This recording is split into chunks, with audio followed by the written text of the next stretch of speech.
ये क्रियान्वय में जाएगा। क्रियान्वय को संन्यास ज्ञान है। अब संन्यास शब्द को सुमति पांड्या ने इतना सरल कर दिया राकेश कि कोई एक एक्टर फिल्म बनाना बंद कर दे, बोले संन्यास ले लिया। हमारे मोदी जी ने चुनाव से दूरी हटा ली, बोले संन्यास ले लिया। क्रिकेटर कोई है, उसने क्रिकेट खेलना बंद कर दिया, बोले संन्यास ले लिया। सुनो, संन्यास ले लिया। आपने संन्यास शब्द को सामान्य में रख लिया है, जबकि संन्यास जो है ये सामान्य नहीं है। सबसे बड़ी साधना कोई है तो सन्यासी की है। और जैसे सन्यासी शब्द आता है तो पीयूष जैसे पंडित एक वस्त्र विशेष के पहनने वालों के पास पहुंच जाते कि वो सन्यासी है मित्र, वो सन्यासी नहीं है। जो सन्यासी होता है वो भेष में नहीं होता है। जो सन्यासी होता है वो भेष में नहीं होता है। भेष तो क्रिया वाले प्राप्त कर चुका था। भेष का भी अभाव जिसके भाव में हो जाता है, भेष का भी अभाव जिसके भाव में हो जाता है, भाव भाव में न्यास होता है, भावांतरच्छेद हो जाता है। नमस्मे शाराय स्वानुभूत्वा चिकाक्ष्ये चिशु भावाय भावाय शरीर भावांतरच्छेदे। इस सन्यासी की भूमिका है, जहां नमः विकल्प का भी विकल्प नहीं है, फिर भी नमस्कार भी है। तो नमस्करणीय और नमस्कारक एक ही होता है। यहां नमस्करणीय नमस्कारक जो एक ही है वह संन्यास है। वंदनीय वंदक एक ही है, उसका नाम समय सार है। इस समय मोदी जी आप सुन रहे हो जैन दर्शन का उत्कृष्ट अध्यात्म।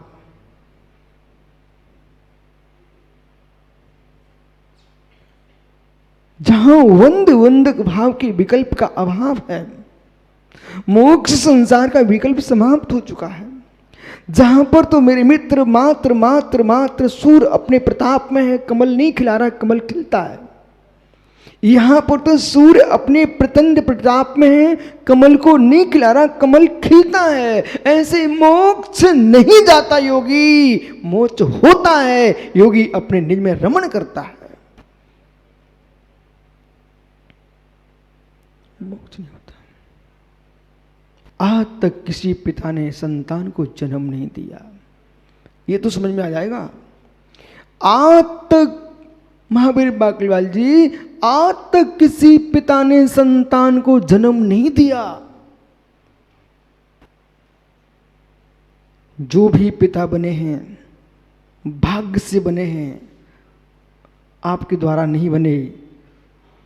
आपके अंदर जो कर्तृत्व आया है वो काम सुख की इच्छा की पूर्ति थी, वो होके समाप्त हो चुकी है। संतान ने तो जन्म लिया है।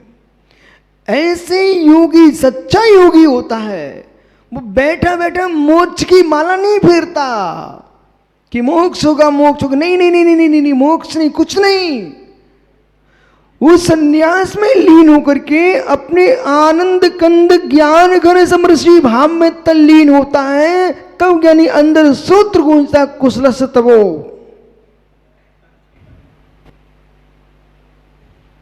क्या हुआ? महात्मा सिंधु कुशलस्य तबो। कुशल पुरुष तपस्वी होता है। कुशल पुरुष तपस्वी होता है, कुशल पुरुष तपस्वी होता है। भैया विश्वास मान, ये तत्व को सुनने का अवसर मिलना भी तुम्हारा कोटि कोटि प्रभुओं का पुण्य है। नहीं तो भाषा ही सुनने को नहीं मिलती, भाषा ही सुनने को नहीं मिलती। क्या हुआ? कुशल से तपो, कुशल पुरुष तपस्वी होता है, कुशल पुरुष ही तपस्वी होता है।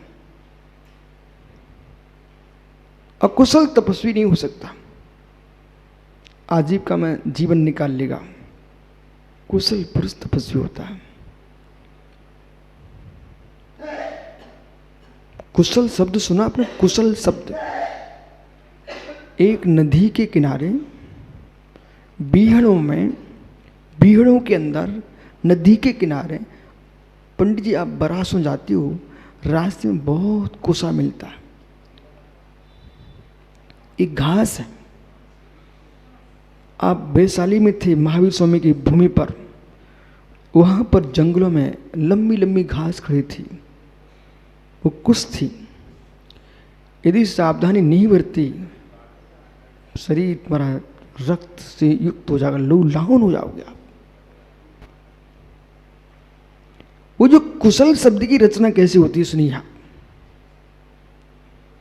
कुश घास है, और कुछ घास को जो लेने जाता है वो हाथों में वो पहन के जाता है।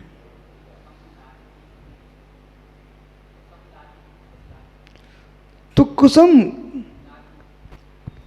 लाती थी कुशला कस्य प्रकारेण कुसुम लाती।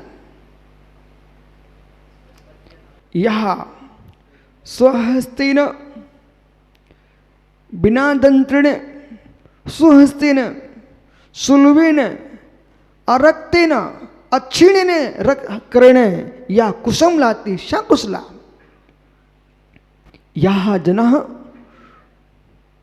जनः कुसुम लाती रक्तेन हस्तेन रंजितम सा न कुशलम अस्ति। स न कुशलम अस्ति, सा अकुशलम एव अस्ति। कुशलम एव अकुशलम एव अस्ति। यह पुरुषा न छिन्नन्ति हस्तेन न रक्तेन निर्गतः सा कुशला। जो पुरुष हाथ छिले बिना, रक्त बहे बिना वो कुश को लेके आ जाए, बिना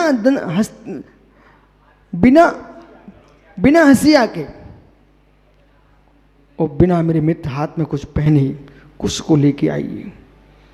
तो छात्र जाते हैं और उन्होंने कहा, गुरुजी ने कहा कुश लेके आना है, तो सीधे गए बेचारे, ऐसे पकड़ लिया, और जैसे पकड़ा सो पान रक्त की धार बह गई हाथों में। ओ हो, अब तो आप समझ गए ना, वैशाली में बहुत कुछ था।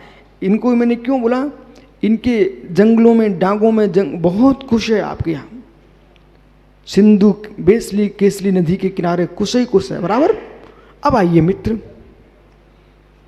कुश एक छात्र उसमें से गया, बोले गुरुजी ने कुशा मंगाया है, इसका मतलब कुछ अवश्य होना चाहिए, रेस। इतना चतुर था, इतना चतुर था, उन्हें ये थोड़ी कहा था तुम पोटली बांध के लाना, उन्होंने तो ये कहा कि कुश लाइए आप। तो और बे गए एकदम रक्त से रंजित। एक छात्र गया, उसने देखा गुरु ने कुछ बोला तो जरूर कोई परीक्षा होगी। मालूम उसने एक कुश ऐसे नहीं पकड़ा, एक कुश उसने अपने नाखून से पकड़ा, और नाखून से पकड़ करके वहां दबा लिया, और धीरे से दूसरे हाथ के नाखून से उसने ऐसे ऐसे किया, कुश हाथ में आ गया, कटा भी नहीं, छिला भी नहीं, और ला करके मुस्कुरा करके, वे सारे के सारे चेहरा ऐसे बनाए थे, गुरुजी लो गुरुजी लो कुछ तो दे रहे थे, खुश नहीं दिख रहे थे। गुरुजी जो अकुशल लोग थे ना, वे कुछ तो लाए पर खुश होके नहीं लाए। जो कुशल था खुश भी लाया और खुश भी आया। गुरुजी खुश हो गए, बेटा तू ही कुशल है। बिना रक्त बहाए कुशा लेके आ गया। इस शब्द की उत्पत्ति तब होती कुशल। तो मित्र कुशल हो, सन्यासी कुशल होता है, तपस्वी कुशल होता है। शरीर सुखा के बैठ गए, कसाएं सुखा नहीं पाए, अकुशल। जिसने परिणाम भी सरल किए, शरीर को भी सुखाया, तपस्या किए और समाधि के नजदीक गया है, कुशल तपस्वी है। जो मृत्यु के अंतिम समय नमो हरिहंताड़म, नमो सिद्धाड़म, नमो आर्याड़म, नमो अज्जाड़म का पाठ कर रहा है और नमो लोह सूषणम कहते ही ओम।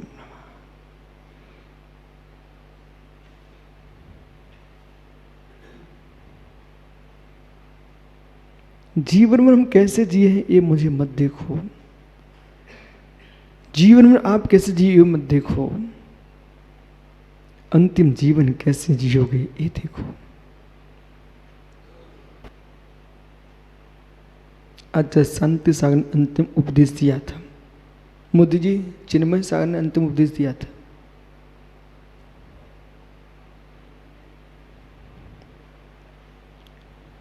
मुझे तो पीयूष ने भोले ने बताया कि ऐसी स्थिति है, तो मुझे मालूम चला।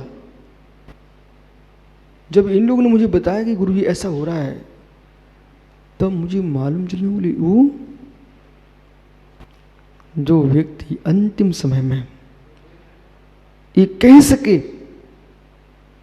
ओम नमः सिद्धेभ्य, ओम नमः सिद्धेभ्य, और प्रपंच शून्य हो जाए, सन्यास, कुशल सन्यासी, व्यवहार का निश्चय का कुशल सन्यासी। नमः श्री नमः समय सारा स्वान भूत्वा चिकात से, स्वानुभूति के प्रकाश में तल्लीन है। चित स्वभावाय भावाय चेतन चिद ब्रह्म चेतन पिंड ज्ञान घन भगवान आत्मा ही जिसका स्वभाव है। स्वभावांतरच्छते, स्वभावांतरच्छते। मत पूछने आना सरवार सागर जी, विचित्र पर लाएंगे गुरु जी, कुछ कहना क्या है मित्र? मत पूछने आना, समाज से कुछ कहना क्या, संघ से कुछ कहना क्या, कुछ नहीं। गण गच्छ संघ ये तभी तक हैं जब तक व्यवहार दृष्टि में जी रहे हो। परमार्थ से तो गुण संगो ही संगो, मेरे चेतन भगवान आत्मा में जो गुण हैं वो ही मेरा संग है। इस दृष्टि से निर्गंत योगी कभी एकल विहार नहीं करता, निज आत्म गुणों के संग में रहता है। गुण संगो ही संगो, संगने संगो, संग यानी परिग्रह, संघ चतुर्विध संघ। तो गुण संगो ही संगो, गुणों का समूह ही संग है। रत्नत्रय ही गच्छ है, रत्नत्रय ही गच्छ है। अनंत चतुष्ट ही गण है, अनंत चतुष्ट ही गण है। यही मेरा चतुर्विध संग है। ऐसा सन्यासी जो संलेखना पर है, संसार आरूढ़ है, संथारा से भरा युक्त है, वह है साधक। देह के रोम रोम से अपने को भिन्न कर चुका है, राकेश पंडित जी, वो सन्यासी रोम रोम से अपने को भिन्न कर चुका है। कैसे कैसे बोला, देख इधर भाई, कैसे? जैसे एक सियानी मां, बुंदेलखंडी शब्द, जैसे एक सियानी मां थाल में गेहूं लिए, सोले का गेहूं। आप लोग सीधा तो नहीं पीस देते ना? हाँ, सियानी मां नहीं पी सकती। पहले वो प्रास को पानी में धोती है, बीनती है। अब जब थाल में रख करके, बड़े थाल में, कुपरा में, और एक एक दाना सरकाती जा रही है, एक एक दाना सरकाती जा रही है। उसके अंदर से कंकड़, अकरी, अन्य कोई घास के दाने सब हटाती चली जा रही। ऐसे बोरे के बोरे उसने साफ कर दिए। सुनो ध्यान से, 148 कचड़ों के बीच में, 148 कचड़ों के बीच में छिपी थी मेरी भगवान आत्मा।